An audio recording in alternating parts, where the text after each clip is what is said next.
Today I decided to 100% Inscryption every act, all 40 achievements and the nightmares that come with them.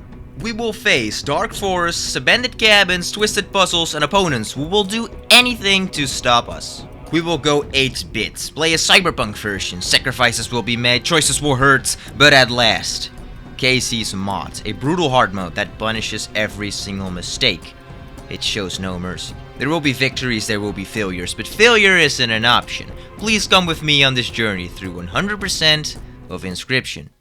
Ooh, and a play button. Yeah, I guess it's time to figure out what's on this thing. We get a sick title card with an interesting sound ambience, and I guess we're already checking out what's on this thing, because I can't even start a new game. I am forced to continue. And my friend, I've not played this game yet. The mysterious fellow is surprised to see yet another challenger. He teaches me the game, and it's pretty simple, but interesting. Some cards like the Stoat can only be placed with blood, so I need to sacrifice a little squirrel friend here to be able to place him. The wolf card costs even more sacrifices, so this game is probably going to be wild in the future. Now the cards have attack, power and HP. It's pretty self-explanatory. Damage dealt is indicated by teeth? Well, that's interesting. You win by tipping the side of the scale toward the opponent. We continue getting some more very strong and good advice from our mysterious teacher over here, and when I want to draw a card, I can choose either from my deck or just a basic squirrel card, so I chose the squirrel. And the next round I chose from my deck and got a River Snapper, which was a tank kind of card, with a bunch of HP, unlike the Wolf, which was more of an offensive card. Sacrificing the squirrel and the Stoat for the Wolf, the Stoat talked for a short time. Wait, what? The cards talk in this game? Well, at least we win the match and get warned that it won't be easy from this point on. So we are getting some sort of story time now. Apparently we are walking in a forest and headed down one linear path. I had to choose between a snake, which could do poison damage, or a cat that couldn't be killed by any sacrifices. Now while that sounded nice, I still went for the snake. We come across an abandoned cabin and we get a squirrel in a bottle and, well, another one.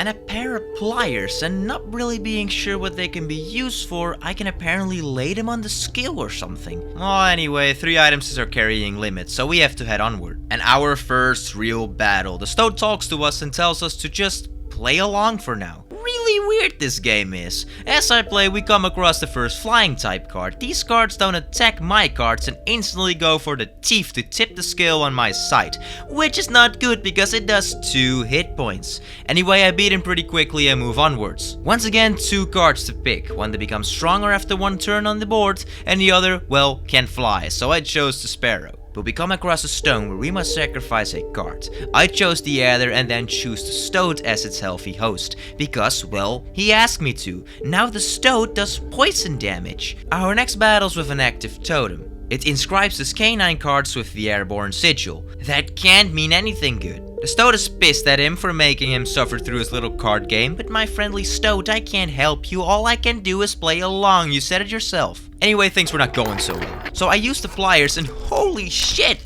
I pulled out a tooth of mine to help tip the scale to my advantage. Well, thanks to that I did win, and I can choose between 3 cards this time. I chose the elk because it would move to the right once my turn was over after attacking on the spot I was in. Now here I chose the campfire, where we can +1 the attack for 1 card. I chose the sparrow and played my next game, and well, lost. And all music stopped. He asked us to get a candlestick. We walk through this weird shack with a bunch of weird and odd things. We grab it and bring it back and sit back down. He says that 1 mistake was allowed. Make 1 more and I'll be sacrificed. The next path I take, I choose the grizzly. Its HP and attack power should be taking anything down. We upgrade the sparrow 1 final time and head over to the boss fight. Mossy Woods appear, a weird prospector challenged me. We play the game, and I take the lead pretty quickly, but he evens it out before I knew it. Continuing on, it was up and down for both ends, until I sacrificed my whole board for the grizzly. I killed his pack mule, and with it, gave me a bunch of cards. This is great. I win, well, the first round. He says that it wasn't going to be that easy. We blow out 1 candle and the scale resets, and so does the board, and he transforms my cards into gold nuggets. You dick! But still, the pack mule saved my bottoms, because with a blink of an eye, I blew out the other candle. Sorry, pal, but I win. We get our first achievement, Miner's Bane. Defeat the prospector. And as a reward, we can select a rare card. we get the Many Lives card, a fledgling and the unexplainable powerhouse. Now I chose the Many Lives cards, also known as Child 13. I think those free sacrifices for a short time could come in handy. Anyway, we head to the next world, a rotten area. The wetlands. Making our way to the left, we can't choose a card, but a card with a certain amount of sacrifice is necessary.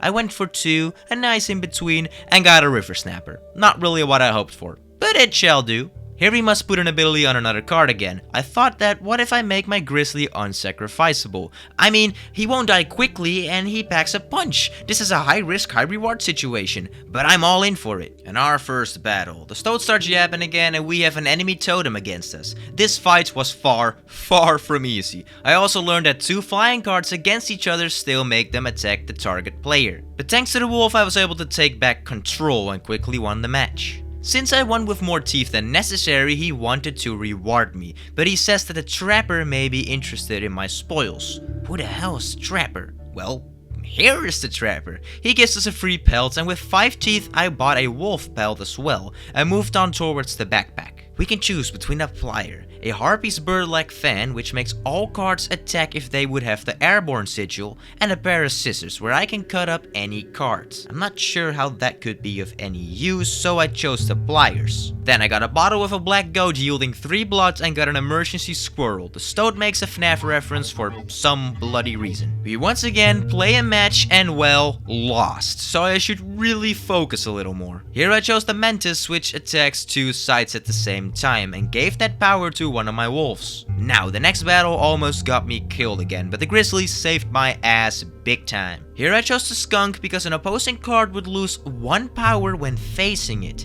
which could be really useful. Then I chose the campfire to give our powered up wolf a total of 4 HP. Now it was time for the next boss. I was in a rotten watery area and the angler appeared.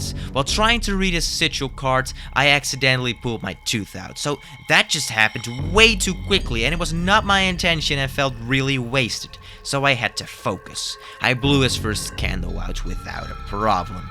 And what the fuck am I supposed to do against 8 grizzlies? You cheating prick! He of course took me out. I mean, what was I supposed to do? His hands move toward me and he forces me to make my own death card. I make it cost 1 blood, give it 3 power and 2 health, and give it the unlimited sacrifice sigil. And now he wants our name. Well, my mom told me to not tell my name to strangers, so Rob it is. We get yet another achievement. Blood Artist, and we must smile for the camera. Oh wait, no, never mind, we do not need to smile. And I see we are back. But a different challenger now? This is really confusing. We have a new currency now. Bones. And we gain bones once creatures perish. That also means once we sacrifice them. We quickly beat him and once again start all the way back at the beginning in the woods. But first we must get our figurine, so we move through the shack again, get it, and continue.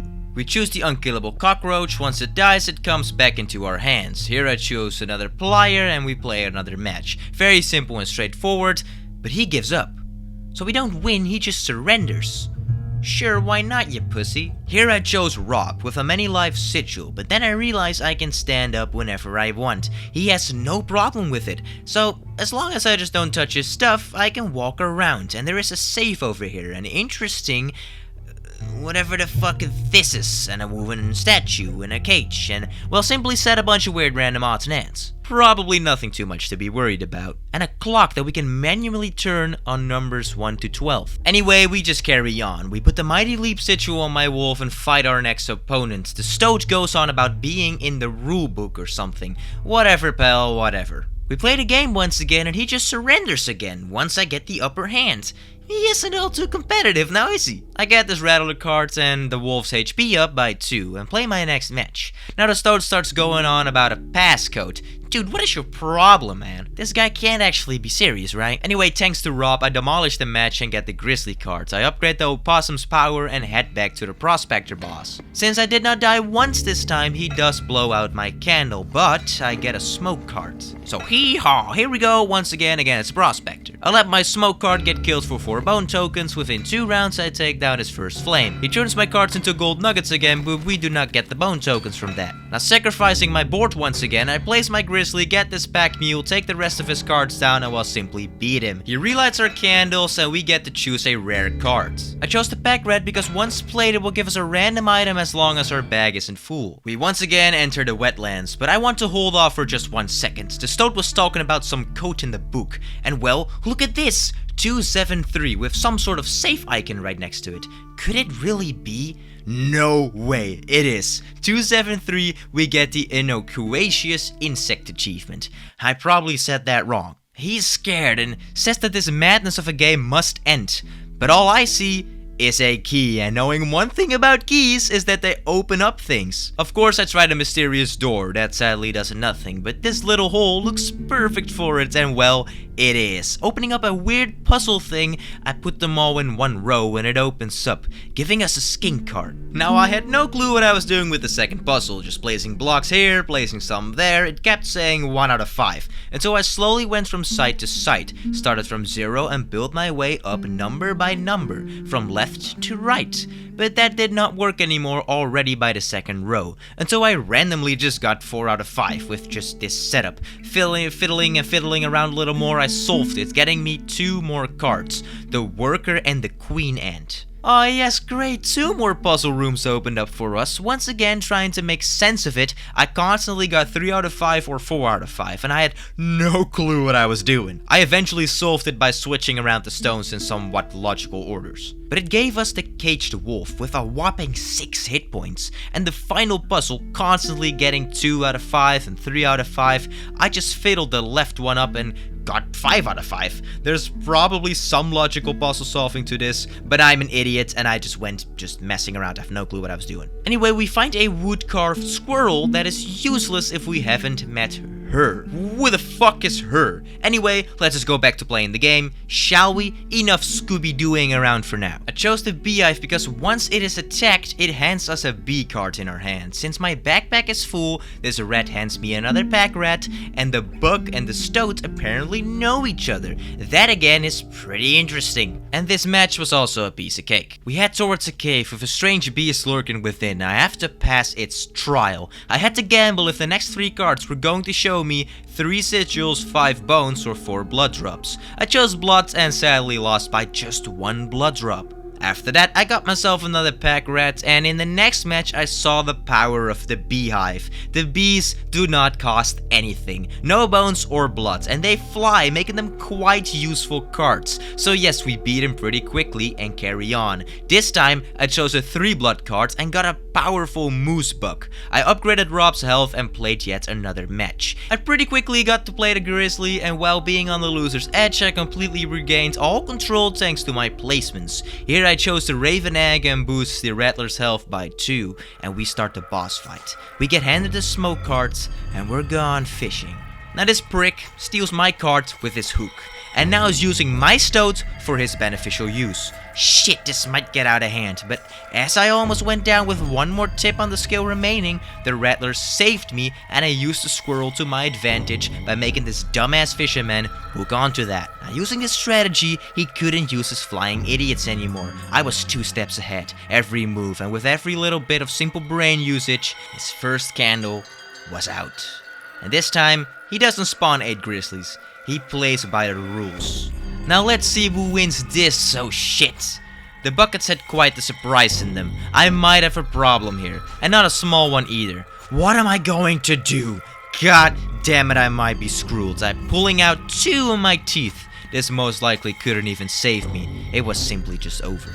We once again are dragged into this room, and well, this time he lost his camera. But I'm a nice fellow. Ha! Gotcha now, buddy! Never mind, guess he is 2 steps ahead after all. Once again, we make a death card, and I get called this one, Boris. He takes a picture once again, and we are just back. Back again. It is seriously a constant loop. He shows me 4 cards, cool cards, mate, and we once again travel through the forest. But the map looks quite different, so I guess new things will behold us. I got this bird card which seems powerful. Now this woman gave me the power to get my own totem. I chose the airborne sigil totem, and our next match had an enemy totem involved. The Stoat starts going on about another card he despises, but it can help us get this back to normal. The second he tells us that, the opponent surrenders. That is quite suspicious. There's definitely something going on here, but I just can't put my finger on it yet. Here I was able to choose an animal type card. I chose the bird and got a turkey vulture. We play another match and, well, lose it. Jesus, I suck at this game. We will be here for ages if I can't even beat the first section. Anyway, we meet up with the prospector again. He lets us gamble for gold and we struck it. So we take that golden pelt with us. We fixed our first totem up and played another match. I eventually placed this wolf cage down for, you know, protection, because 6 HP is good shit. But once it died, a wolf broke out and we got the Uncaged the Menagerie achievement. And as far as I heard, something happened in the background. With being on the edge of death, I eventually caught up and he surrendered. I find an interesting error card and God, what the fuck is this thing? Well, something tells me I must get this card, and when we take it, the game just goes on. I got another plier and it's time to fight the prospector again. In the fight I did pull the error cards, but it just turned into a simple bullfrog. I killed a pack mule and, well, simply said, it was game over for the prospector's first candle, and I can pretty much say the same for the next one. So again, yes again, we choose a rare card and head into the wetlands. But before I moved into the wetlands, I checked out the cabin to see what may have changed thanks to that caged wolf. And well, I instantly thought of that caged wooden wolf. And yes, he was free. Now I placed him into this hole right beside the threatening squirrel and grabbed his special dagger.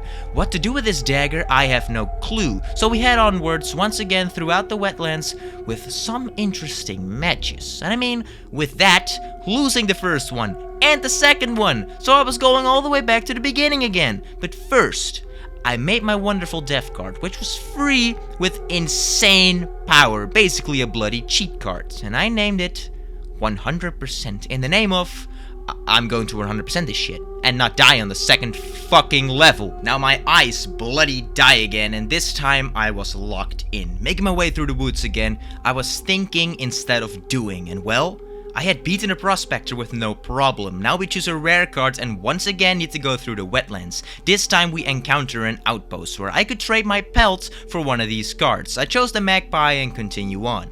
Here we find the failure bottle that says it has no use. I don't believe that. You're lying, you piece of shit game. Give me that so-called failure. It is in between my items, so it might come to use at some point. Who knows? Anyway, I played through the map as usual. Luckily, not losing my first match this time, I buy 2 pelts from the trapper, stock up on some supplies again. But since I didn't see that this motherfucker could hit me from both left and right, I lost one match so far and was again on my last candle. I moved onward, I upgraded my wolf's health again by 4, and in this battle, I was screwed. I was going to lose once again, but I decided to use the failure, and it is actually a failure. Well, I guess we could use the knife, and oh god, I cut my bloody eye out to put it on the skill. Jesus, it's stinging in real life right now, just by thinking of it. I can't lose now. It costed my eye, and I'm almost starting to lose again, the scale tipping more towards me than my opponent. But thanks to the wolf, I beaten it, and he allowed me an eye replacement. But one looked a little out of the ordinary. Cause what the hell is that? So I chose it and giving me the ancestral vision achievement. And well, giving me a hint towards the cuckoo clock. We could find salvation there. God, this game is creepy. But the cuckoo clock, I remembered that, and having a quick peek, and sure enough, the placements are revealed. Hidden inside the stunted wolf and the reborn hope achievement, unlocking by grabbing a spare film roll. Wait. Last time I got captured and he mocked me for trying to snap a picture with no film loaded, but now I've got a spare roll. This is going places. So let's go back to his little games. I stock up on supplies and he hands me the hourglass, a one-use item that makes me skip a turn. That's huge! The angler is screwed. The stoat whispers to the stunted wolf, and the wolf says we are holding the key to escape this nightmare. Well, I hope he's right. Once again, the squirrels are bait. I play it slow and steady. First candle gone, and before long, second candle snuffed out too. The Grizzled Angler achievement is ours. Another rare card in the deck, and we move into the snowy wastelands. The snow line. First trial, the Trial of Power. A success. A very useful cat card joins the team. But disaster strikes. I lose my first battle. Damn it! At the outpost, I trade 2 pelts for some new cards. Then I meet the mycologists. They need 2 of the same creatures. I almost offered my wolf, but I panicked. So I gave up my coyotes instead. They fused them together, leaving me with a beefed up, surprisingly good card. Not bad. Then of course, my moron brain slips up, and I die! Another death card is born. This one I name Hell. Flashbang to the face, and here we go again. This time though, things are different. I clutch the film roll refiller in my hands, and now the angler gives me his hook. I can steal one of my opponent's cards, but only once throughout the whole game. I also grab some teeth from his skull, not entirely sure what they're good for, but something tells me I'll find it out. So now once again I'm going through the beautiful yet dreadful lands of board games and roleplay bullshittery. The wolf knows I have the film roll, but to use it I of course must beat him first. I once again go against the prospector, and of course I kick his ass. We head back to the wetlands. This run was actually going really good because I already accumulated a whopping 14 teeth while also sitting on a pretty decent deck. This may or may not be the run we've been hoping for. Continuing through the wetlands, I made it through pretty simply without messing up too much. Getting some new cards and other odds and ends, making my way through without losing a single battle and collecting more teeth, it was time to fight the angler once again. With no trouble getting rid of his first candle, he of course laid down bait again. And oh, I did not forget what was in those buckets. So I sacrificed both my wolf and a squirrel to avoid killing those bait buckets. Sadly enough, this wasn't good enough, but thanks to the long elk, it actually was, and the angler was once again defeated. We choose a rare card and we are back in the snow line. Hopefully this time we at least get to see the boss instead of just dying in a couple of seconds. I got some cards, played more matches, and absolutely manhandled the man at this stupid little game. I did lose one battle though, which had me a little on the edge of my seat, but I made it through. I had to sacrifice a card at the end, and now it was time to face the next dreaded boss. The Trapper. He betrayed me after all. Quite the boss scene. I was determined to win this. I still had a good pair of items. I had to win this no matter what. I had to take down his 4 Trapper cards, but when I did, they took the life from my cards as well. I did get a pelt as a reward though. With no stress or hassle, I got through his first candle with pure brain and strats. Then he flipped his mask. He became the outpost lady. She dropped a bunch of cards. Was I doomed from the start once again? Well, no. I was able to trade cards thanks to my pelts. This way, it looked kinda doable. Once I traded the cards I wanted, I was nervous because nobody really had the upper hand here. But ha! It only took 2 turns. I destroyed him! I'm sorry, you better know your little card game now, friend. And with that, we got the face-to-face achievement. We pick a rare card, and the end is near, the mysterious feller tells us. Could it really be? Wow! Holy shit, is that the shack we're in? This is quite the small map, don't you think, pal? I went right, and the outpost just stole all my teeth. So I guess it's off to his first battle. Wait, who turned out the lights? We suddenly take control over our figurine. Slowly moving towards the cabin, I was genuinely creeped out. A rock suddenly fell, and a hand came with a wooden board. I had to play a trial again, and even though all of these were bad ones and none in common with my deck, the rare card made the most sense, and luckily, it was a success. I got to choose between 3 very powerful cards. Starts with 4 bones, get a full board of Grand Fur cards at the start, or draw 2 cards every turn. I went with the draw 2. And then he laid my eyes upon the 3 more trial cards. One of them was the Trial of Ring, but as far as I'm aware, I have no ring, so I went with the Trial of Swift. No Sprinter Sigil. Sadly, lost this one. In trembling fear, we headed closer toward the cabin. The mysterious man appeared, and he saw I managed to get 1 boon. One of the powerful cards. Thanks to that, it might be a fair competition, he says. Hey, listen, buddy. No need to go easy on me. I've trained for this for the past 8 hours. I know what I'm doing, and I know what I must do. Slowly, I moved forward. The ambience stopped and the lights went out. I moved onwards and was greeted by the man's face. Oh, mate, you gotta work on that face card. Bloody hell. But of course I'm ready. And oh shit, everything turns purple. This must be our final fight.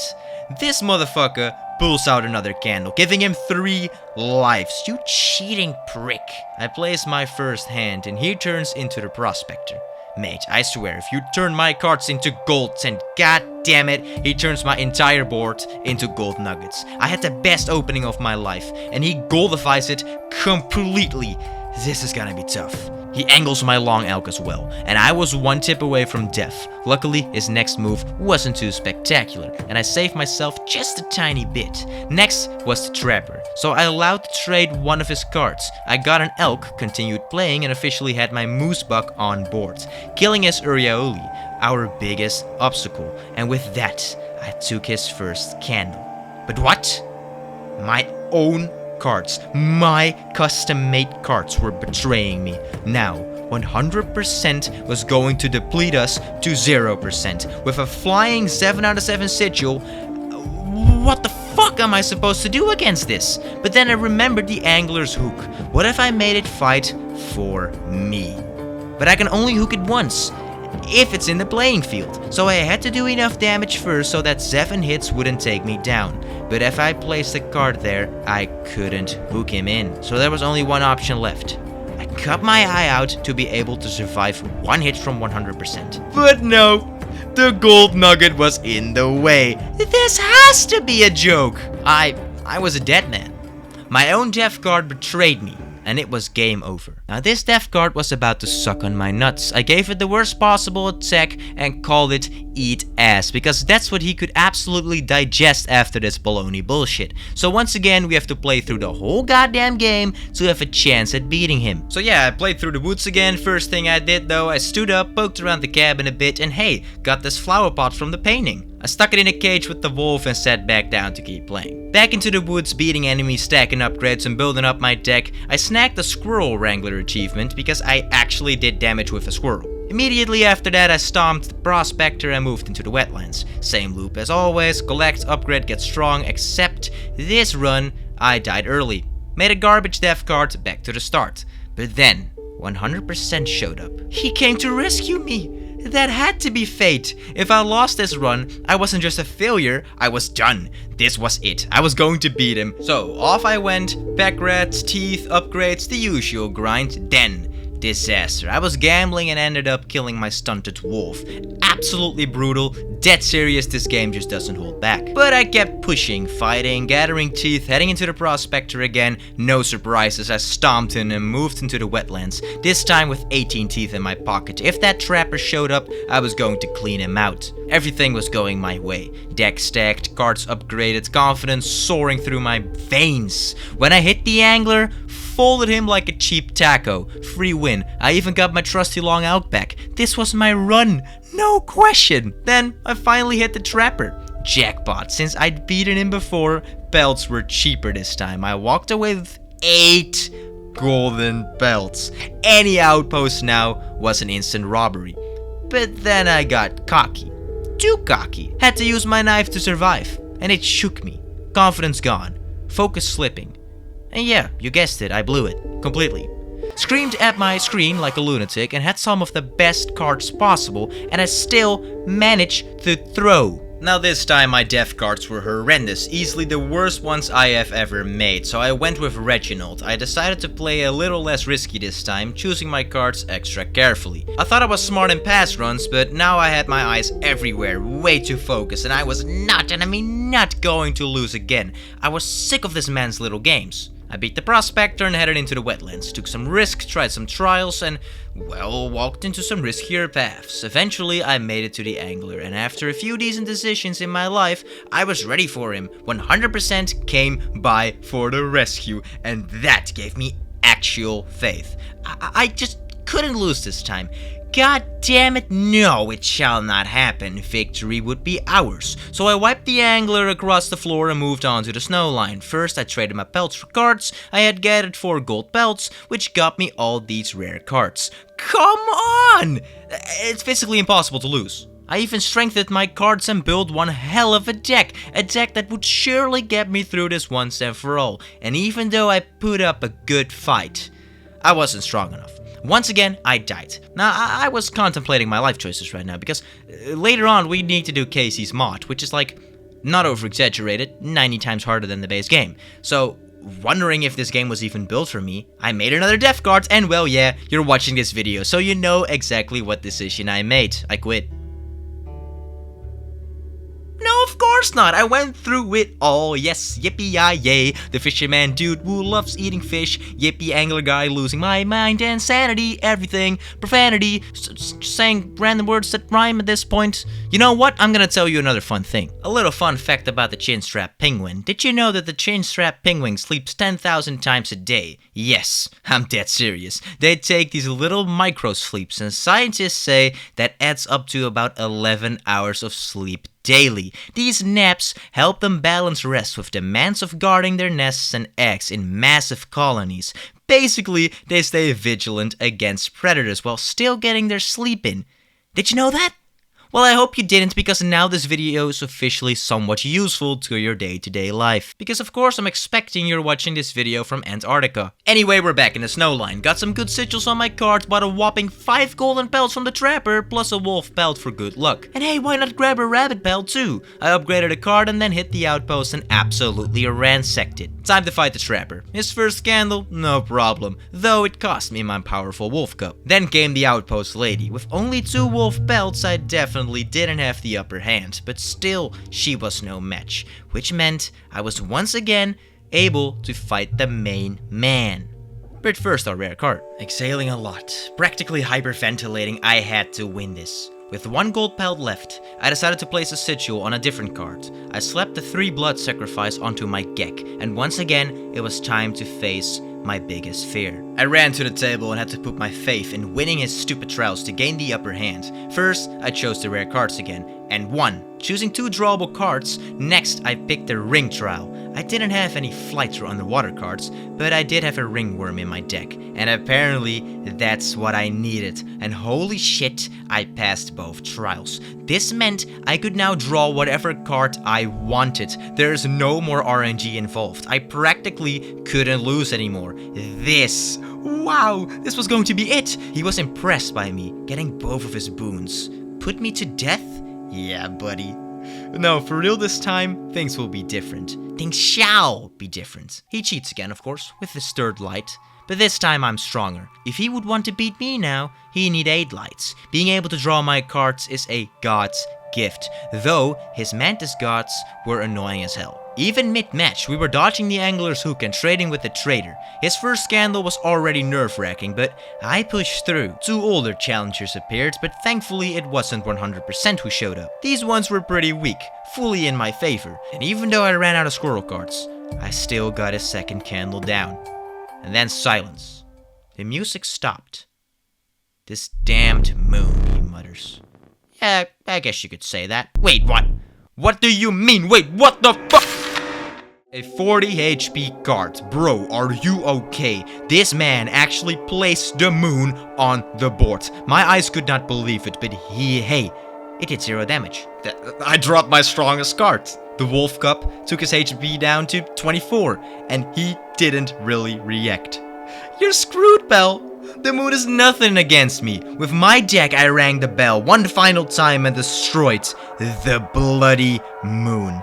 Finally ringing the bell again, he coughed up his last teeth and he blew out the candle. We get the enduring victory achievement, and we get a short cutscene. Suddenly, we see cam work?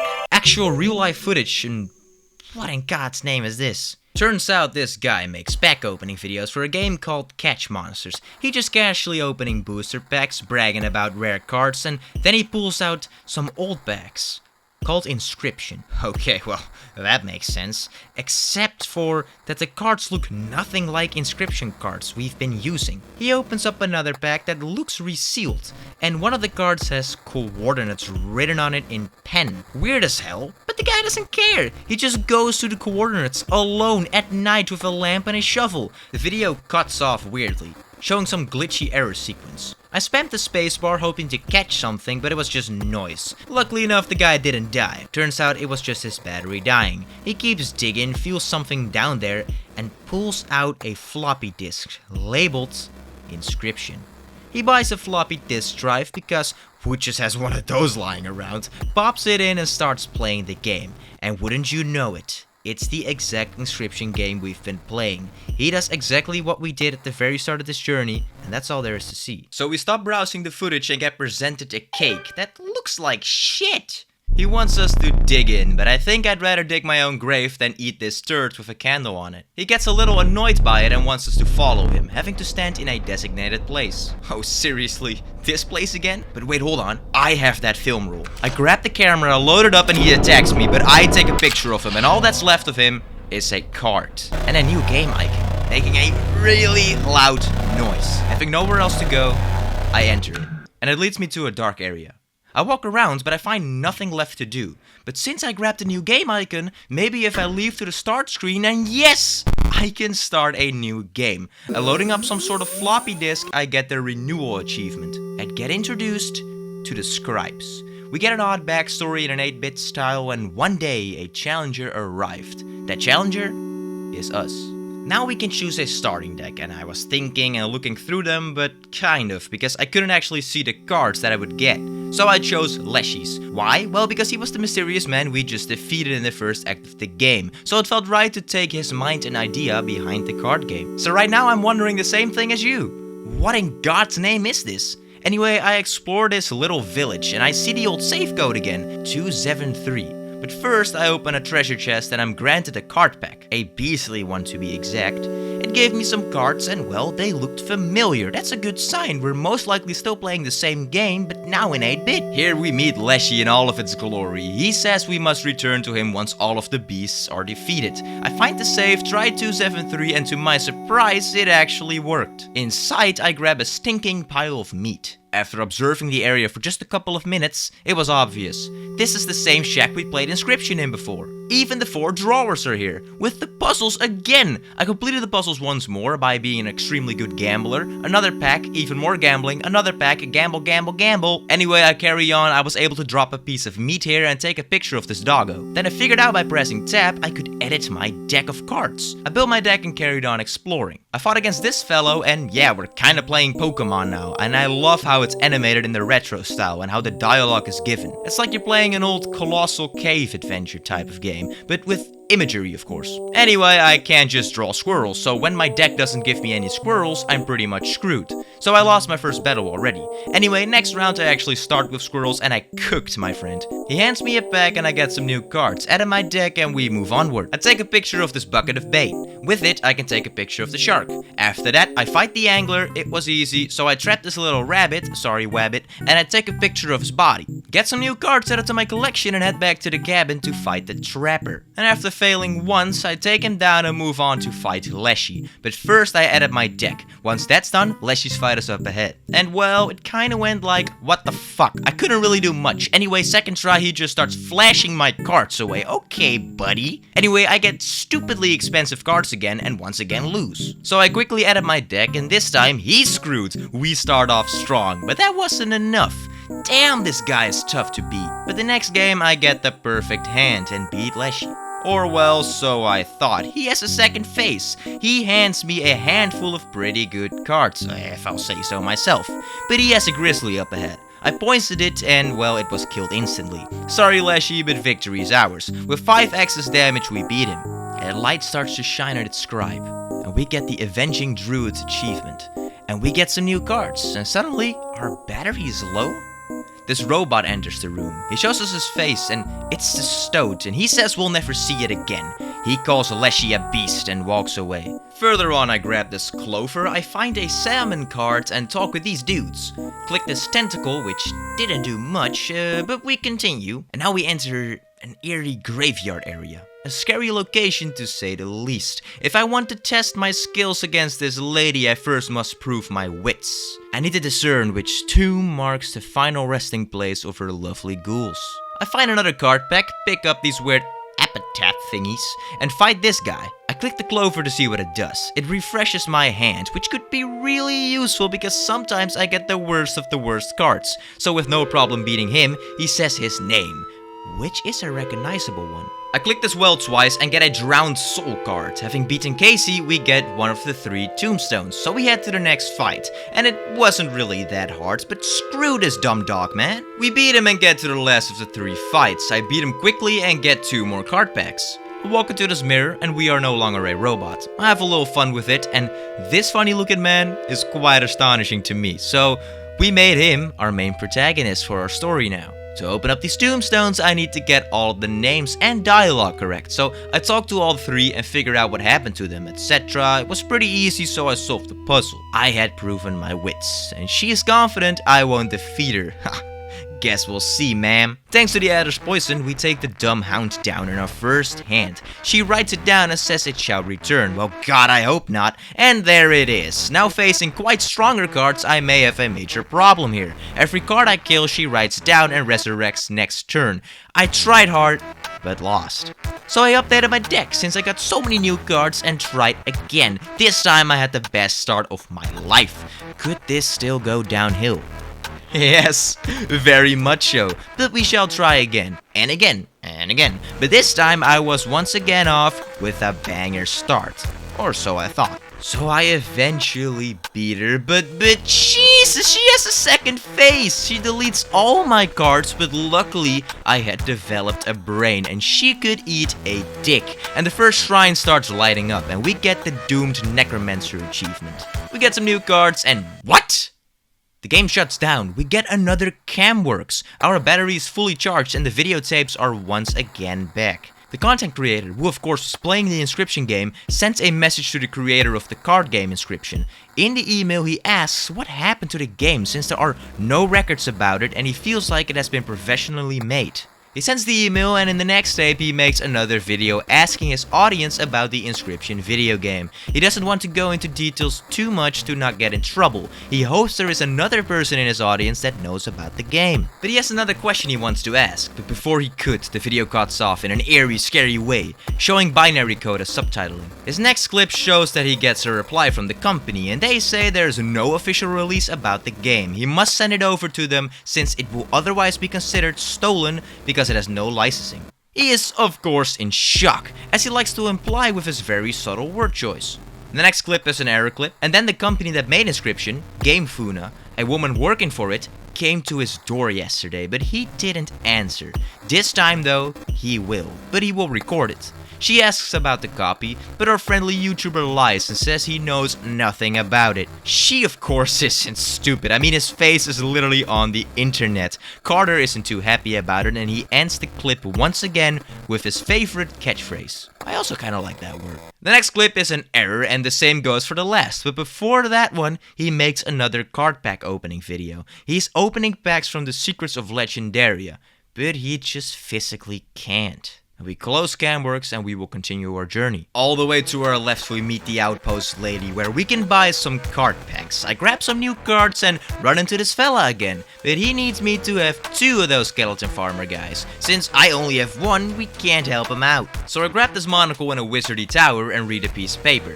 Thanks to it, I know what to put in here and meet this slimy wizard dude. Oh, it's the fella from the jar. He has to win against 1 more challenger to earn his right to be part of the game's card deck. Naturally though, we have to stop that from happening, and I absolutely kicked his butt, and he still opens the door for us though. And here's the outpost lady again, but since we're broke for now, we had to head back up and fight this dummy. Beating it is no problem, and we can fight it again. Thanks to that, I was able to build myself some setups and earn a bunch of money, 52 pieces of foil in total. This makes completing our collection a lot easier. I head down here and talk to this casket. It seems it needs an offering. I guess that will be something with the cards. So I buy more tombstone packs, I pulled some new cards, but not the ones the Bone Lord wanted. Not gonna lie, I was wasting time here. I had no clue what in God's name this man wanted. So I just kept fighting this dummy over and over again to get more foil. I bought more card packs, but still nothing. After quite a while of grinding and gambling, I bought out the trapper stock instead. And that's when he sold me the right piece of the broken obol. I got back to the training dummy and tried combining the left and right pieces, and sure enough, they combine into an ancient obol. Could this be the sacrifice the Bone Lord asked for? I hand it over and he grants me permission to continue. We get the Dark Offering achievement and he tells us to back off. Naturally, I don't. Instead, he gives me an offering. An interesting key, his Fumer, and his horn cards. I head back up, and now it's just time to collect cards. so I was finding the dummy over and over and over again, trying to complete my entire Inscryption collection, and at this table I could check my progress. I needed all 121 unique cards, and had to pray to the RNG gods. But after a couple of minutes, I stumbled upon this absolutely illegal setup where I made a card worth 666 damage by clicking this button 666 times.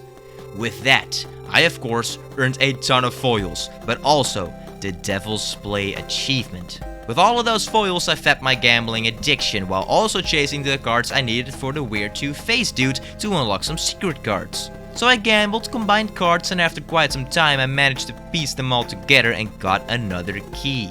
Now this totem in the Wizard Tower has another use. During the card game against the dummy we saw 3 sigils. We need to put them in order on the tower. The first is the skull, then the arm, and lastly flight. Doing so gives us another fight. We whoop her butt and the door opens. Inside we read 3 cards that tell us which sigils took place. The first is found by the greedy, the second by the pill, and the third by Heart of Hearing. After a few guesses I finally figured it out, and at last! Stimulation. He claims his mind has reached full potential, and now he is ready. We must battle. So we do, and I beat him in just 2 turns. He found it incredibly stimulating. He says he wants to see the light, to sing, to dance, and he begs me not to leave. Spoiler alert, I left him to rot. I pass this door, I enter another room, click on the tentacle in the bathtub, and it gives me the Great Kraken card. Checking my collection, I saw I still needed only 2 more cards, so I was gambling! And at last, all my itches were scratched, and the entire collection was completed. The collective effort achievement. With that finally out of the way, we must beat Magnificus. And this bastard tampers with my cards, sometimes in a helpful way, sometimes giving me a disadvantage. So I have to play a different strategy each time. Also, this weird fellow dances around. I mean, he did say he wants to dance.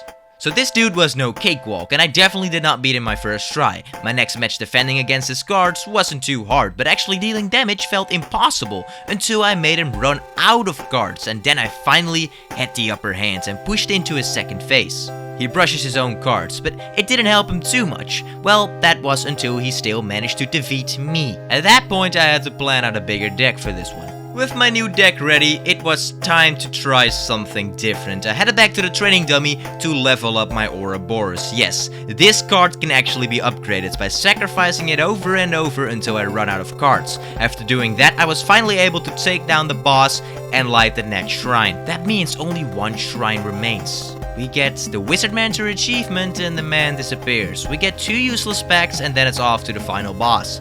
PO3. But first we have to go through this door. There's some kind of battery puzzle, similar to what we did at the beginning with the stones. The first part is easy and then we fight this guy and well, all we need is Ouroboros, so yeah. The next puzzles weren't too hard either. We beat another guy without any problem, solve another puzzle and move on. Easy peasy lemon squeezy. Heading down I beat yet another guy and see a weird block messing with all sorts of things. Then I head back up and face PO3.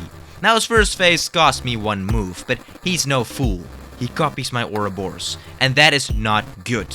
But too bad, pal, I still found an opening and beat him with no struggle, with all 4 scribes lit. We get the accomplishment automaton achievement, and I head back down to the middle and have to choose which scribe to replace. I choose PO3, and he claims he is the powered up version of what you just fought. But, I don't think you stand a chance. And his first phase was beaten, but then what in God's name is that card? No matter, I still take it down with my Ouroboros. And once I did that, I get fucking ear raped. Holy shit, this is loud. This went on for about 30 seconds until we finally get the Balance of Power achievement and enter the 3rd act of the game. And we see PO3 again. And he asks us if we can start. Start what?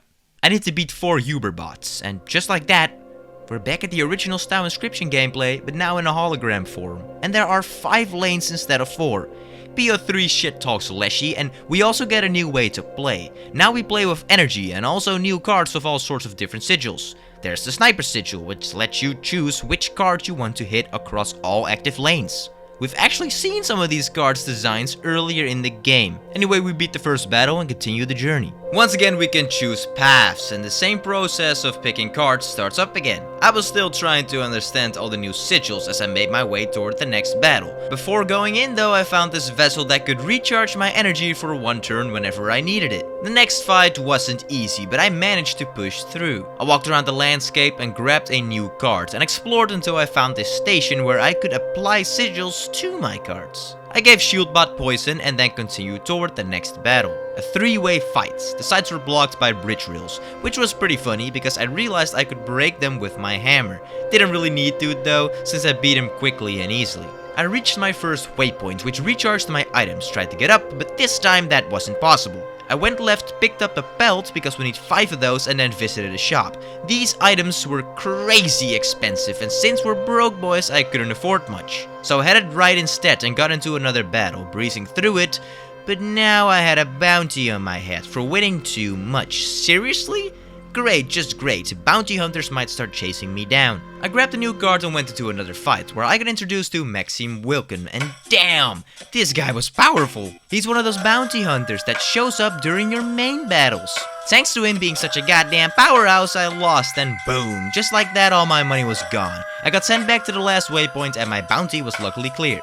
So I marched back to that same location and recovered my money. This time when I retried the fight there was no bounty, so he was no match for me. I got another card and did another battle, another 3-lane one, nothing too tough, and reached another waypoint. Suddenly, the power of the board shut down. PO3 let me get up and fetch a new battery, and while exploring I found a familiar looking clock. By setting the right time I was able to get my Ouroboros back, or well, my Ourobot. That was going to make things a whole lot easier. Next came some kind of captcha puzzle where I just had to remember how the sigils were placed on the cards. Super easy. I took the battery from there and also obtained the angler card from a box. Back to the game, I headed down and fought through more battles. Even with the Ourobot being a beast, things weren't always smooth. If he didn't show up in my deck, things could go badly, but of course since he deals 32 damage, I raked in a ridiculous amount of extra money. Which also meant more bounties on me. And yeah, even with him, I still had to use actual brain cells. Who could have guessed? I thought Ourobot would make things a total breeze, but I was getting flashbacks from Act 1. Ourobot is just like my old death cards, definitely like 100%. Completely overpowered, but not exactly reliable. Having now 2 stars to my name, I continue. I wanted to push forward since I had a bunch of money, but if I do, all the fights will reappear. Still, I must, and I can buy some good stuff at the shop. So making my way back over here, I buy a belt. PO3 says it's useless, but belts have never been useless, so he can suck it. I also bought some upgrades to make my other cards even stronger. After applying some sigils to my cards, it was time to head back. Now I had to replace one of mine for one of his. I get the busted 3D printer and give away my bolt hounds because it costs way too much. I was able to buy another upgrade for only 4 Robo-Bucks, so I did that real quick and got into my next fight, but I lost it. At least I lost my bounties too, and pretty quickly made my way back, first beating that one again, then moving on to retry the fight I just did. I beat that one as well this time, and then got into another fight with 3 lanes, hard as balls, and of course I had to do everything over again. Got my money back, did the same fight again, and once again failed miserably. Made it back again, died again, just gotta love it. This time though, I was blessed with the bee, and he was free, so I could actually defend myself for once, and finally the Lord gave me the Ourobot, and I reached the next waypoint. Yes, it's very pathetic of me that I gotta rely on that thing. I headed to the right and once again fought more, or well, lost more. Luckily with the waypoint it didn't matter. This time I beat him, got some extra money and opened up this door. Probably with one of the keys from Act 2. And we meet the Bone Lord. And he told us some crazy things, but we weren't allowed to record it so we didn't see it with our own eyes. But our content creator buddy obviously saw it, even Prio3 was shocked. Anyway, I was able to overclock one of my cards with the risk of death. But honestly, I had nothing to lose. Off you go, and we have a overclocked leap bot. But once it dies in battle, it dies forever. I had to replace a card. I went for the shield ledger and gave up one of my double gunners. I got another pelt and went for the next battle. And surprise, I lost. Jesus, I suck. Made it back, but sadly my leap bot perished. It's permanently deleted from my deck. I did beat him though this time and got a feather and a couple of coins out of this well. With the feather we can sign this contract, get another waypoint and then fight this boss, the Archivist. And I had no clue what I had to do. I failed once, but luckily could retry as many times as I needed. I killed one of his hackers and then had to give permission to my hard drive. As you can see, I didn't have many options, so I said yes. He shows my actual computer files. So I chose one of my Donkey Kong Bonanza 100% video files, and it definitely helped out on that skill. The bigger the file, the better. As I took another one down, I misclicked one and it was just a couple of bytes. God damn it! Luckily he gave me another chance, because that was too unfair. This time I chose my fully edited Donkey Kong Bonanza video, a whopping 53 gigabytes, but it still didn't make me win. This time I used my 100% file of The Escapist 2. That worked and I won, but of course there's a phase 2. Now I had to choose an older file instead of a bigger one. I chose one from 2019 and it actually got a card of it. With that I was able to one-shot him. And I get the rank and file achievement and upgrade my empty vessels with the sharp quill sigil. With that done, our memory card is full and once again we're back at Camworks. We insert a new memory card and get 5 working video files. The first shows our man at a garage sale buying 4 vintage packs of Inscryption and he's hyped. In the next clip we see him call Mrs. Hobbs, the garage sale woman, and asks about the cards. They were apparently her daughters, but she sadly passed away, so Blue couldn't really speak to her because, well, she's dead. But her name was Kaycee. And that explains a lot. She was also working for Game Food at the company that made Inscryption, so things are starting to get pretty clear here. He tries to get to the bottom of it, finds out that no one was killed, and as the police likes to imply that the young lady died from a fire-related complication. Yeah, right. Next clip shows him with a ton of notes. The camera glitches like crazy. Someone broke into his house. We get an error tape. But with a little screen time, we can rewind and something is written on the paper. Spelling it out, it appears to say, mycologist, maybe blood letter box. I have no fucking clue, but probably Inscryption fans know all about it. The next clip is stuttering with him putting golden teeth on a skill. This genuinely creeped me out. Dude, what? But no matter, I could be shitting my pants, so we still gotta continue playing the game. I head back over here, since we still have some business to attend to. I play another match, winning it with relative ease. I talk to the prospector, but he doesn't really have much for me. I play yet another match, and even though a bounty hunter shows up, I still absolutely whoops its butt cheeks. Before moving on, I looked around the cabin some more, maybe I missed something, and well, yes. There were slider puzzles again. Completing the first one gives me Mrs. Bomb's remote. It drops bombs on all empty spaces.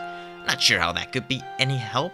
I do another one and this one sucked and it was very stupid, but I got it eventually, giving me the Lonely Wizbot card. He's happy I saved him from the darkness, and honestly, me too, because this card looks pretty handy. Besides that, as far as I could find, there was not much else, so back to the game. There was this secret arrow pointing to another belt. I get it, and once again I have to trade a card in. I picked the Grizz in exchange for the double gunner. I was able to give one of my cards an alter ego. I chose Energy Bot and gave it the Wolf Beast. That could come in handy. We get into another fight and yep, I fail. So once again, I'm stuck redoing so many things just to get back. Yippee-yi-yay, once back, he folds me like a goddamn burrito. I retry, this time I turn into the burrito. Why the fuck is there just no way to beat this goddamn? I just don't want to talk about it anymore. I got him. So not to waste your time, this took me a really long time. But I'm not here to waste your precious time. Just know I finally beat it.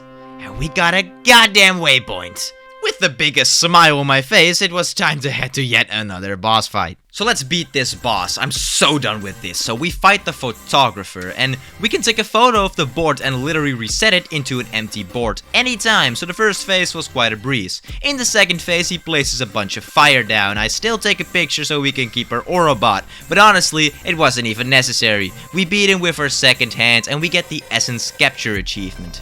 I gave my vessels the airborne sigil because screw those fucking things. Now we've got 3 bounty stars above our head. Anyway, I head back to the beginning, walk past the shop on the left, and of course, have to do another battle. Finally, one I was able to just whoop in a mere couple of seconds. Here, I trash this dumbass Grizz card. I'll never understand why I even chose that card. I do another fight, also quite doable. In the meantime, I get the Grim Bounty achievement, where you have to kill a level 3 bounty card. After that achievement, I unlock my next waypoint. But to continue, we need to get a piece PO3 forgot. So I get up and grab it out of the smelter room, where I once again have to do some pretty simple puzzle solving. I won't bore you with it. I grab this weird thing, take a couple of pictures and sit back down. We attach the thingy to the battery thingy. and it's called the Gem Vessel. It makes my empty vessels fill up with gems, and it looks really sick. You can change them, but I've got no clue what the hell they do, so I'll just leave it be. Now we can head on though, and we head to the right and enter our next match, and it's not too much of a struggle, so we carry on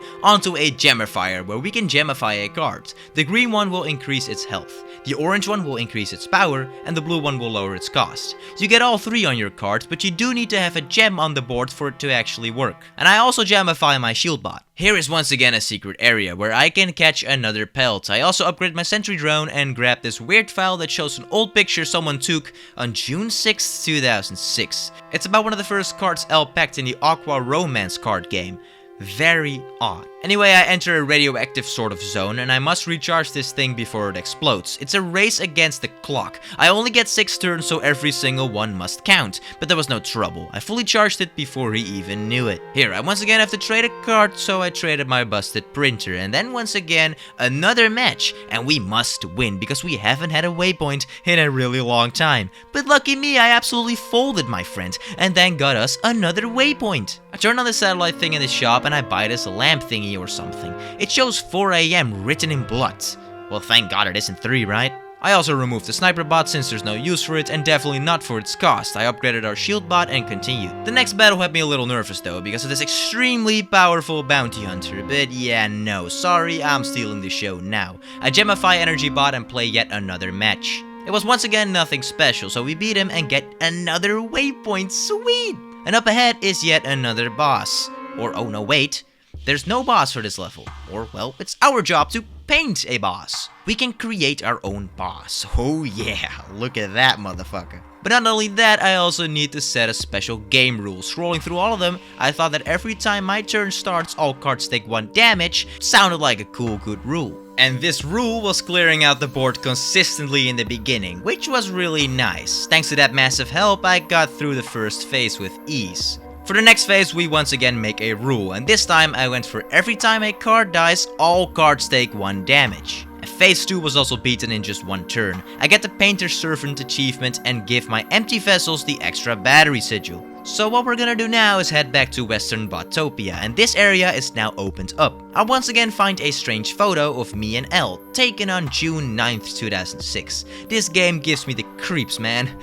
It's absurd. We once again upgrade our empty vessels, this time with something bro just does not explain. Or I am just mentally retarded. Anyway, we climb up here and turn on another satellite. Then we play another match and I whoop his bum, so that's easy peasy. Go up here and turn on yet another satellite. First we must trade another card. We grab Tom Clancy and trade him for my shield bot. He kinda blew to begin with, but right after we trash him because we really don't need him. I turn on another satellite and heading over here, apparently I need 1 more satellite. So I fought this dude and he brought out another bounty hunter. I brought out something a little stronger though. Here we must create our own cards, but first we need to recycle one, so say goodbye to Fishbot, aka the Angler. I make myself a free card and just make it a human shield with a battery up. So here is Human Meat, with an unloaded shotgun and a hat SpongeBob likes to wear with quite the retarded face. Oh well, never mind. His name is Big Tooth Thing, because that slaps even harder. We turn on the last satellite and move up. We trade yet another card and get another waypoint and see an interesting machine that I most definitely remember from Act 2. I click on this lock over here and it just unlocks.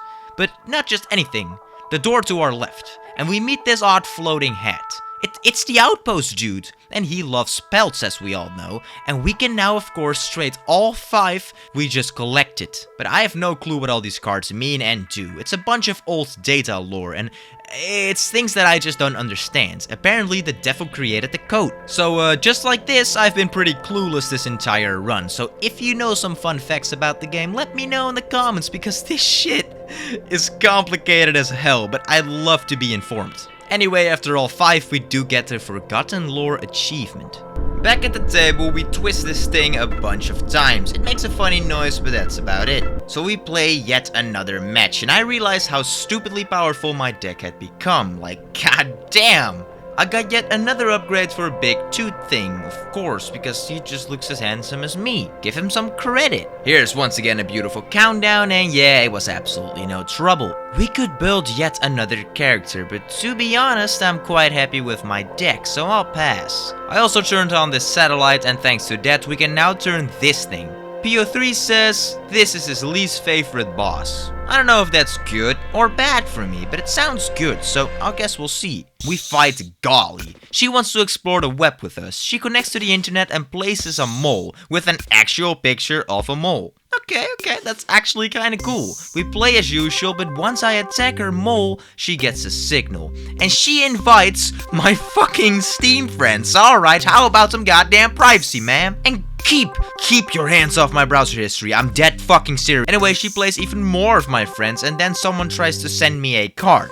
That sadly doesn't work, so she wants to look for something else. And I get a goddamn mummy. This is one weird ass boss. Anyway, I beat her first phase. Now she wants me to return the favor and make a new card for the person who sent me the mummy card. Sure, of course, why not? I make a card cost 6, completely useless, and you enjoy, pal. But she can't send it because she couldn't find anyone. So as much for that, I take the card anyway. I was trying to troll someone. God damn it, now I trolled myself. As my friends try to kill me, I do indeed die. So I quickly go through it all again, this time making a proper card. Of course, couldn't send it, but I'll happily take it. And this time I beat her second phase and get the natural connection achievement. Now we must head back to the start, but before that, he shows a bunch of camera footage, but one is busted.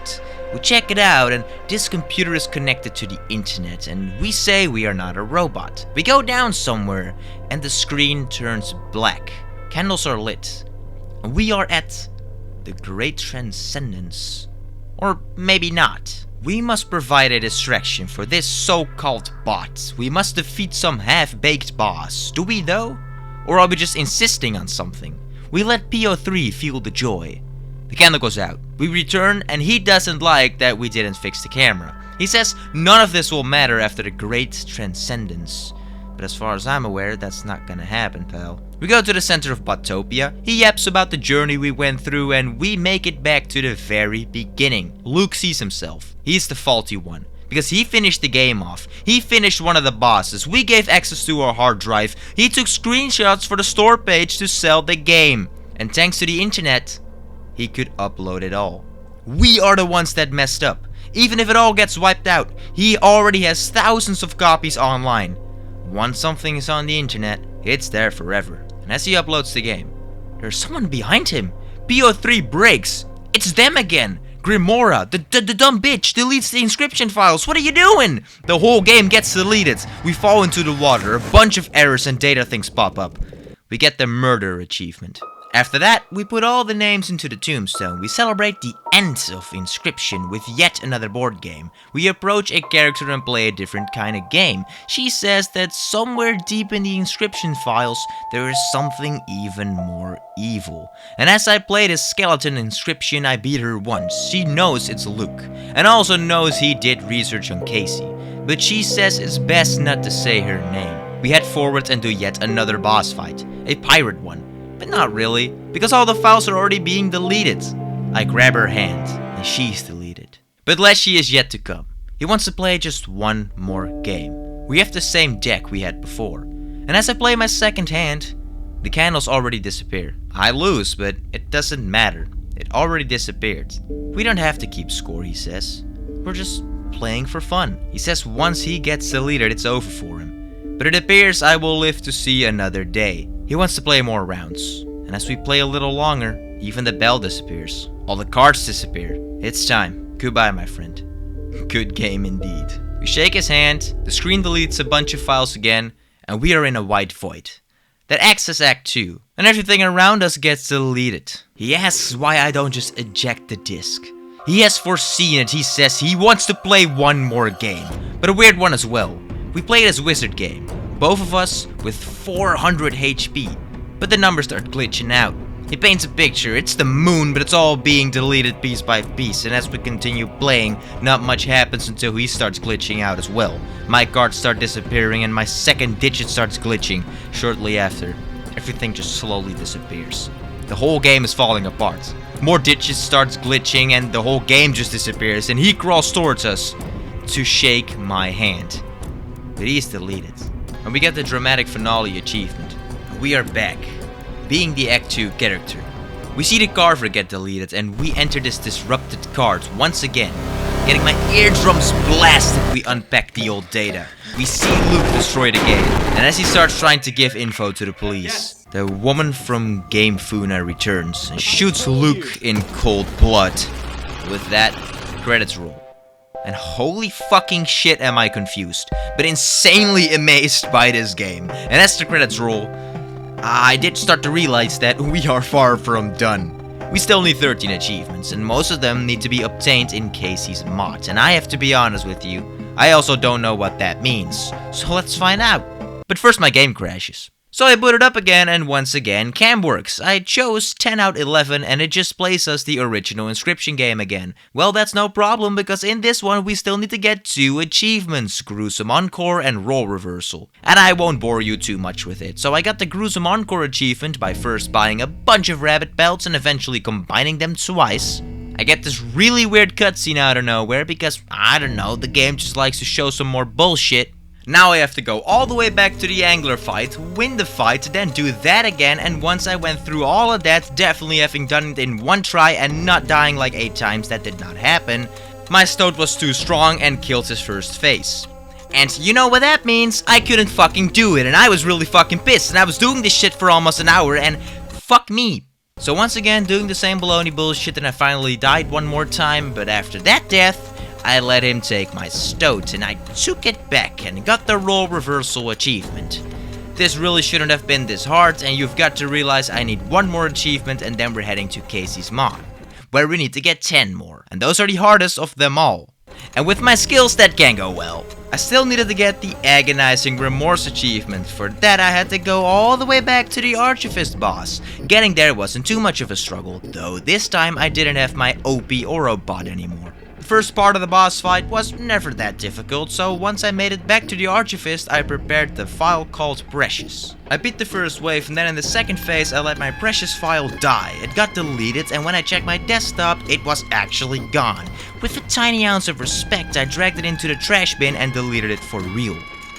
At first I didn't get the achievement, so I quickly beat the boss. After that, he actually acknowledged that I deleted the file, and there it was, the Agonizing Remorse achievement. That left only 10 achievements remaining, which means it's time for Kaycee's mod. Kaycee's mod is just Inscryption, but 10 times harder. Right now, not all challenges are unlocked, so I had to start playing runs to gradually open them up. I activated the first 4 challenges, nothing too crazy yet. The only deck available was the original starter deck, so I went with that. My first fight went smoothly. I upgraded a few cards and soon I was already at the first boss, which was not the Prospector but the Trapper. Phase 1 wasn't a problem. In Phase 2 I started running out of cards, but luckily I had 3 pelts, which gave me enough of an edge to completely wreck him. So far, Kaycee's mod didn't feel too bad, but that's only because the hardest challenges weren't unlocked yet, so later on for the Skullstorm achievement, things will get insane. At the campfire, you may have noticed that there were no men around. Why? Because I fed them the ringworm. I poisoned and killed them. That means I can now safely take 2 upgrades at every campfire, a strategy that's going to be huge. For example, I got my mole man all the way up to 10 health, which is just insane.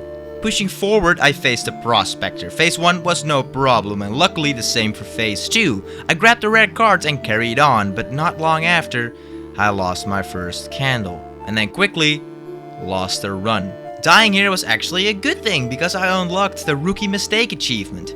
Make a total of 10 misplays. Honestly, if I've made 10 misplays, I've probably made way more. Which means, yeah, I kinda suck at this, and that's concerning because I still need to win a full run with all 8 starter decks and win 1 run with all challenges activated. To be honest, I'm not even sure if I can physically do that, and since this run didn't unlock any challenges either, that just means even more hours added to this playthrough. Holy shit. And thereby, I'm not going to commentate every single one of my runs. Why? Because I could make this video 18 hours long, or I could just play through and only highlight the important stuff. This time I only had to turn on 1 challenge instead of 4, since I was exceeding the challenge points anyway, which just wasn't necessary. In Kaycee's mod, you need to beat 6 bosses. I already had beaten 2 and was at the 3rd boss, which was the Trapper. Yes, the bosses are randomized every run, and once again, I lost. It's starting to feel ridiculous. I can't even beat the basic Kaycee mod run. Yet sooner or later I'll need to do it with all challenges active. Plus, win with every single deck. This might just end up being my longest 100% run yet. So I tried again, with the same rules. First boss, the Trapper. Beat him with ease. Then came the second part, and yep, died again. But of course, I kept going. Next run, first boss was the Angler, beaten. Then of course, I screwed it up again and died right after. I couldn't even finish the main challenge, the easiest one of all. But you already know, I'm not stopping. I mean, you're watching this video, so once again, we beat the Angler and fuck me. So here I went again, and finally, in this run, I managed to beat the third boss. All thanks to an old legend. The Ouroboros. I had to retrain it, but it carried me through. And that got me to the fourth map, where I faced Leshy again. And of course, he lit a third candle. I couldn't even take down one of them. Just like that, I was back to square one! Oh! 4 hours of trying and I still couldn't even beat the first challenge. We're talking about the simplest, easiest one of all. It's basically the same game, but I've gotta make content somehow. After 2 more matches, I finally make it back to the fourth boss. With a pretty strong but unfortunately very bloated deck, it was time to fight Leshy again. He lit his third candle, but this time I had my Mantis, and it tore through it all. 2 of my other created characters even tried to betray me, but the Mantis held strong. It one-shot his next candle too. And then, he summoned that damn moon again, but it was no match for my Mantis either. I finished Leshy off, but we're not done yet. I at least unlocked the dubious challenge achievement, got some lore here, but honestly, I couldn't be bothered right now. I still had way too many more challenges to get through. On the bright side though, I also unlocked some new cards, and a new challenge and a higher challenge point goal. So here we go for the next challenge. I applied a no hook, no clover and pricey pelt challenge, and here I go, once again, going through it all, but being quite scared how many tries this might take me. Now either I can make it a whole video essay or I can just tell you the number so we can move on. And whether you believe me or not, it only took me 1 game to get to Leshy once again. But I still had to beat him, and I did not have the best cards, far from a bad deck. But my previous one was much stronger. Anyway, his first flame was a one-shot, but then he blocks my cards off. So I'm not hoping for the Prospector here. And lucky me, we once again fight the moon. And you know how that ends. Sorry Leshy, but I'm learning to master your game. And I totally did not have a single misplay. No. We get some more lore again, tell me more, I read it, but I'm an idiot, so me no understand. What I do understand is that we have a new starter deck, which we will be using because we gotta win 1 match with all 8. So here we are off once again to beat Leshy with our new black goat deck, and this time with the 30 points minimum. So I turned on pricey pelts and the no clover, but this time we also have turned on tipped skills. Which means that in every match we play, the skill will always be tipped with damage towards our side. Basically, we have a handicap of -1.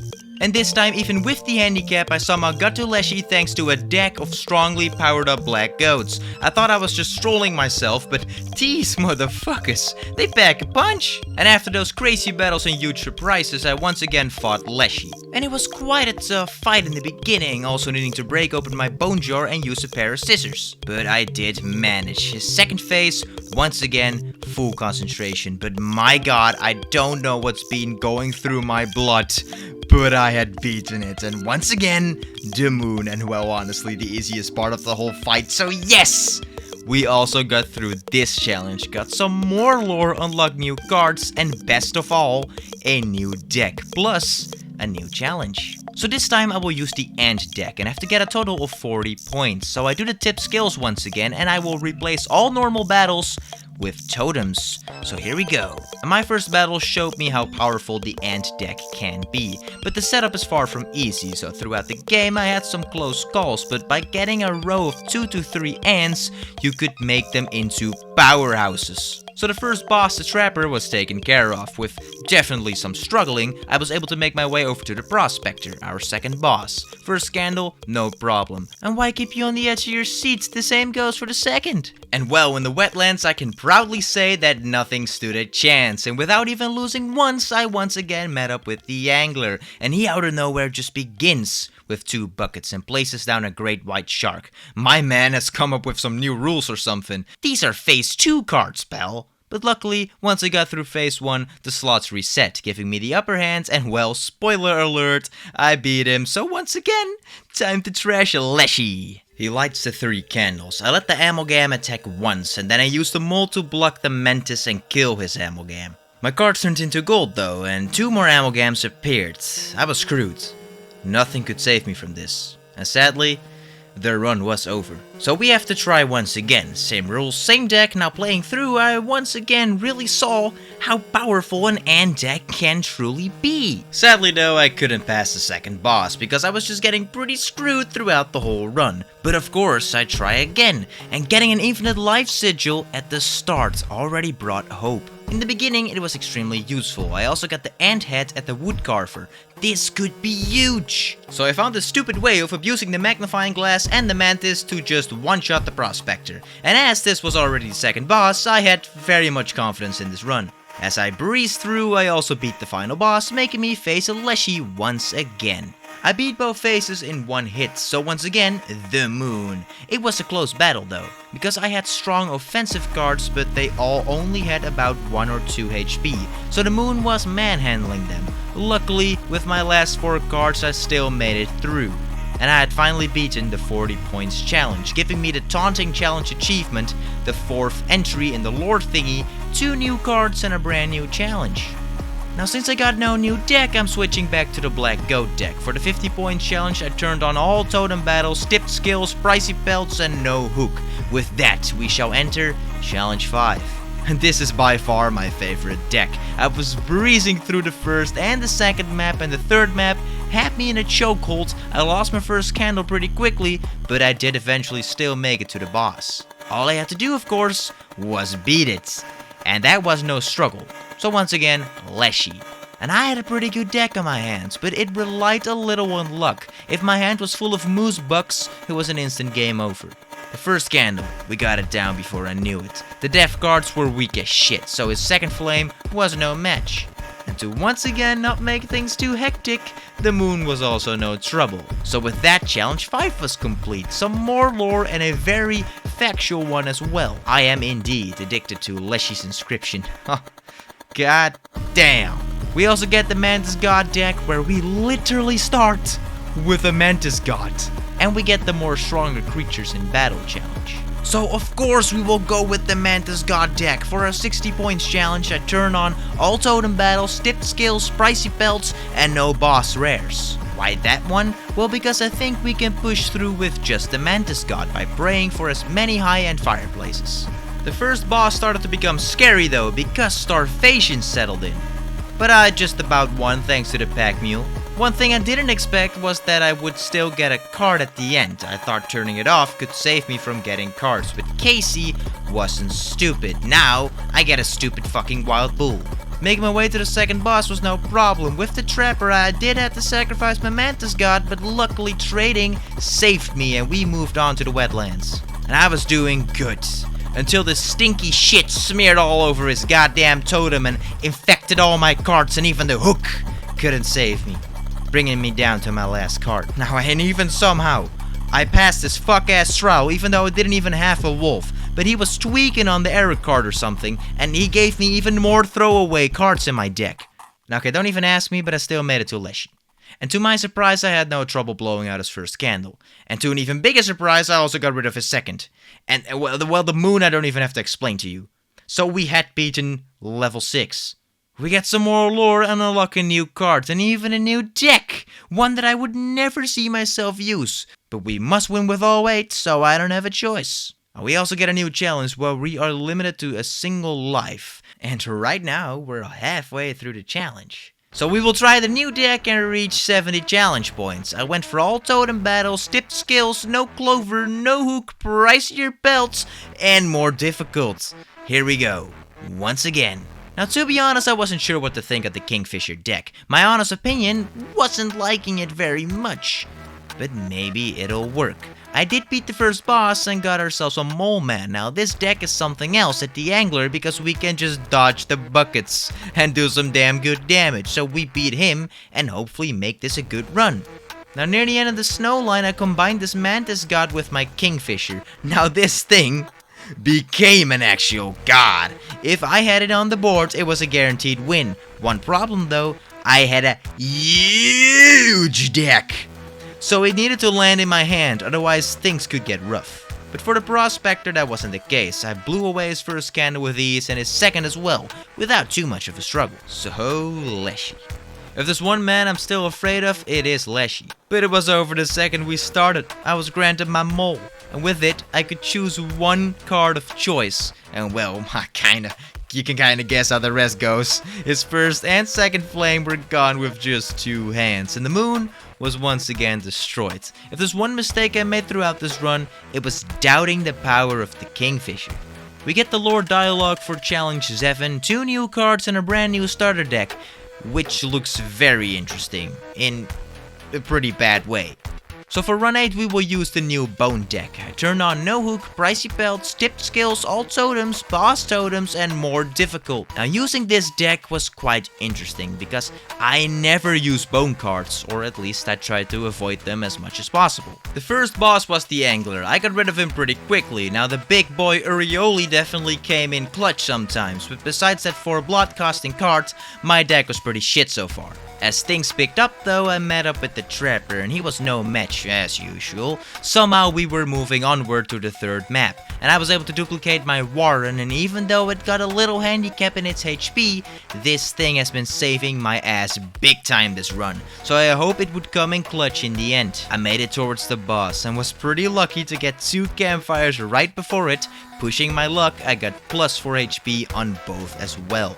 So the Prospector boss. I got through his first phase with just 1 Warren, and his last one was a piece of cake. So it was once again time to fight Leshy. His first flame was again molested by the power of Warrens. His death cards were weak. His second candle, also no match. So time to once again take down the fucking moon, baby. Yes, of course, with the great power of ours. How could that ever be a struggle? We get the Roar of Challenge achievement, entry 8 in the lore pages, a brand new card and a brand new challenge. Now since we had no new deck, I returned to the Mantis God one. Now we needed a total of 90 points, so I turned on tip skills, all totem battles, more difficult, single candle, giving us only 1 life, and no hook. With that, the first Angler boss was no struggle. With this Kingfisher and its Mantis God powers, I was seriously unstoppable. All I had to do was keep my deck small. It was like playing on God modes. It's stupid. Like seriously, once you know what you're doing, this game becomes relatively easy. The second boss, the Trapper, was also no match. Even though, to not over-exaggerate, I was running out of cards, I was almost facing starvation, so maybe expanding the deck just a little couldn't hurt too much. I was doing good, even with 1 candle. I was breezing through the 3rd map, and the Prospector, well, he was screwed. I mean, I had a Gek that one-shots. Can ya imagine? So, Leshy once again, and man is this game getting extremely fun once you get good at it. I was just kicking their butts, but I don't know how much big talk I'll have once we go for the Skullstorm achievement. But for now I'm a happy boy, and Challenge 9 has been completed. We get some more lore of course, and a new cards, and a brand new starter deck, with a bunch of free cards, and the Squirrelfish challenge. So I will be using the new deck, and we need 100 points active, so I turn on the Squirrelfish challenge, the single candle, all totem battles, tip skills, pricey pelts, and no hook. And to be honest, I wasn't really sure how good this deck was, but I shouldn't be hating too much because the Kingfishers eventually became one of my favorites. Thanks to the Aqua Squirrel, I can't defend attacks anymore, which can be pretty annoying at times. Eventually, my one-shot card became a wolf. Problem with that is it costs 2 blood and only attacks 1 row. I thought the Prospector would take me down, and thank the Lord for the pack mule. I was able to take his first candle down thanks to that. Since I hadn't used my wolf yet, I was moving on to the 3rd map. Now I got my wolf painted, so that was huge. And this wasn't, so goodbye my 2 wolves. No, I got 1 absolute god. But health doesn't even matter because it has a waterborne sigil. Once I made it to the Trapper, it was game over. I was screwed by the water sigil, and I sadly lost the match. But we're going to try again. Same rules, same deck. Now I breezed through map 1, but not really with any luck. The Angler was defeated, and I hoped for something crazy to happen on the 2nd map. I did get myself a Mantis God, which could be huge. And my god, it was. Being extremely lucky at campfires as well, I eventually built up to a Gek God. With a little struggle, I took down the Prospector. Right after that, I was able to duplicate my Gek and also get 1 hell of a totem. This way I couldn't see a way of this still failing. I made it to the trapper, and thanks to the absolute only skink beast I had, it absolutely outplayed his first scandal. Because of the totem, I had 4 god gags lined up. This was an amazing sight to see, and just look at this. So I did the most illegal amount of damage to this man, and once again off to face a Leshy. His first scandal was already pretty tough, because the gags wouldn't show up. But thanks to the scissors, I got it. Once again, the death cards didn't represent all too much craziness, so without a gag in my deck, I made it to the moon. Once I was there, it only took 2 more draws, and it was very much over for Leshy. And with that, challenge numero 10 has been beaten. We get lore entry 10 and get 2 new cards. For challenge 11, I will be using the Mantis God deck again and turn on all challenges. Squirrelfish, single candle, more difficult, tip skills, all totem battles, and no hook. Now my Mantis God was breezing through it all, and I got strong as hell. With it I was able to snatch the Prospector's pack mule, and thanks to those cards I was able to beat him. Right after that I got 2 Mantis Gods and absolutely destroyed the rest of the map. The same went for the Angler, the Long Elk, and the 2 powerhouses of the Mantis Gods blew our fisherman friend away. With that, map 3 getting yet another Mantis God with 3 whole extra hit points. I don't think there's any more tension to build up here. I made my way to the trapper, you take a wild guess what happened, and now Leshy was screwed from the start because I actually started with one of my Mantis Gods. Probably one of the first times I actually get my strongest cards in the beginning of the game. So yeah, we once again destroyed the moon with absolute ease, and we beat challenge 11. With the 11th entry of the lore, 1 new card and our last obtainable deck, which looks really strange. The grizzly bosses, probably the most insane challenge we can get. For challenge 12, I will be trying out the new deck and turn on the challenges Squirrelfish, Single Candle, More Difficult, All Totem Battles, Tip Skills, Pricey Pelts, No Clover, and No Hook. And my word on this deck, it sucks dick. So we are going back to the Mantis God one because these eggs can suck it. Now I applied the same rules, so with the Mantis God deck things were already going much better, and with no struggle the Prospector was whooped. Once again getting my Mantis God painted, I can safely say history repeats itself. This deck is some fucking bullshit, I honestly just can't express it. And the Angler also didn't have the most pleasant time with me. Such a bad one that the Mantis God wasn't even played. Map 3 was a little tougher though, I had some struggles, minor struggles, but before the Trapper I got yet another Mantis God. Well, the Trapper was no problem to take care of. I get some pretty awful items, but it's no matter, Leshy doesn't stand a chance. And when I say that, I mean that. Leshy, seriously, once again, was absolutely touched in places the sun doesn't shine.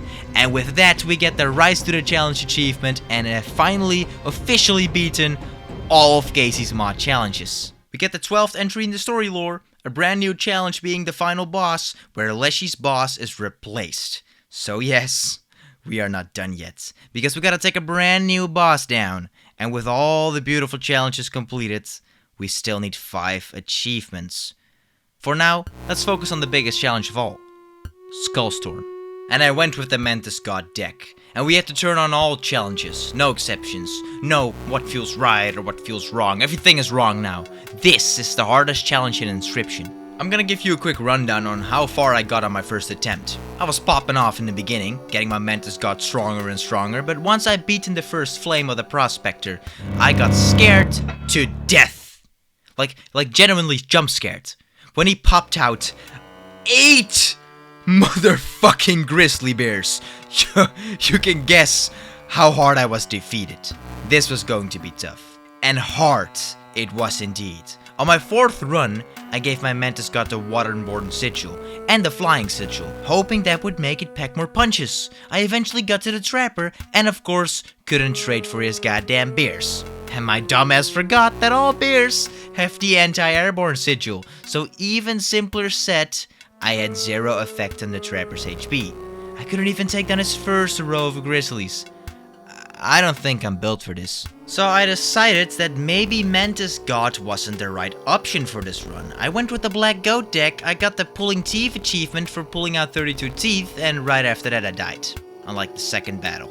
Oh, this is some stupid bullshit, I swear. So this time I went with the End deck to see how far I could come with that. I died at the first battle. back to the Mantis God it is, and of course I died once again in my second battle, so I'll just tell you how many tries it took me for me to beat at least one boss. A whopping 8 attempts. I'm not over exaggerating, this challenge might be the biggest piece of bullshit any bull has ever shit. And I did it all with the Black Goat deck. By rinse and repeating as many sacrifices as possible, I upgraded my Lammergeier into a one-hit wonder, then cut the Grizzly, and it was insane just to get through the first boss. But my god, I was making my way through the second map, and I had my Black Goat and my Lammergeier both assigned with the unkillable sigil. So what I could do here is make my Lammergeier so stupidly strong that I was practically undefeatable. But of course, I needed both Black Goat and Lammergeier to pull it off. And if I wanted it to work at the end, with the wall of grizzlies, I needed to take down at least one grizzly. But the go fuck yourself Leshy strat was working pretty well, so it was time for the prospector. With no scissors in hand, I was scared. A little too scared. We know what awaits at the last candle, so we must build a wall ourselves, because he won't dig for gold anyway. So I build my wall. Here they are. Just as planned, he takes out my deck, but the Moose Buck takes out his grizzlies. I rebuilt the ultimate Lammergeier, and I may actually get through this. In trembling fear, we head to the third map. I get rid of the useless cockroach and give my Mantis the touch of death. With many struggles, mind-bending fights, hard choices, but also lucky ones, I slowly make my way towards the final boss. And of course, it's another wall of fucking grizzlies. Being the trapper, thanks to the poison, I didn't even have to use Lammergeier. Was I about to beat Skullstorm? This time, no Leshy, but a goddamn pirate. I got 2 hourglasses. Seriously, my prayers were answered.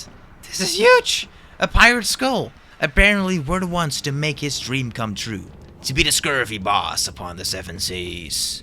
Avast ye! Cannons start firing, this was going to be crazy. He plays mole seaman, even with attack capabilities. But I disappointed him pretty quickly. He points 2 cannons at the left side of my deck. I decided to just keep those spots empty. He plays another mole seaman, but my Mantis was just too powerful, and my Moosebuck one-shots me Letty once again. And he isn't too happy about that. But he had one last trick up his sleeve. And instead of the moon, he drops a whole ass pirate ship that does 3 damage and has 80 HP. The Limoncello. But even funnier, some of his crew members actually helped me out. Yeah, ye stand no chance against the great Arctic Icicle. We finished the ship, avast ye! Farewell. And with that, another credit scene. This time a Kaycee's mod one, but we don't care about that. Scrolling through, yes, finally the Skull Storm achievement. Kaycee's mod is almost done. With entry 11 in the lore books, 3 achievements left. You still have to win 1 game with the Weird Egg deck, beat Leshy without defeating the moon, and master Trinketeer, which the internet can gladly help me with. Now trying to figure out how to beat Leshy without destroying the moon, I learned we need the magical bleach. Now to get that we must do the painting puzzle, where you match the cards from this canvas. And apparently, the Inscryption gods exist, because I got the Wolf Cup on my first card, and I started with an opossum because I forcefully ended my run twice to start with a ringworm. So I went into a fight, placed the cards exactly right, and the game showed that something happened. And after the battle, I got to paint. Now all I had to do was get to Leshy. So I did, and once I got there, I fought through his first 2 candles, which by now, with only the Pricey Pals modifier enabled, is a laughing matter. And once the moon showed up, I got rid of all of its sigils with the paint. Its Mighty Leap sigil was gone. And with 1 ring of that bell, we attacked Leshy directly and got the Bad Moon achievement. And the Start to Finish achievement, so there's only 1 remaining. Master Trinketeer. And for the Master Trinketeer achievement, I needed to do the same thing as with the magical painting that got me the pocket watch, enter run, do it again, get the Max Pie Eye. Once I put that on the table, I unlocked the last and final achievement, Master Trinketeer. And with that, I had 100%ed all of Inscryption. After a whopping 53 hours, it was finally over. Leshy is no more, and so is my sanity. I hope, and I severely hope you enjoyed. And thank you for watching. Alright, bye bye now.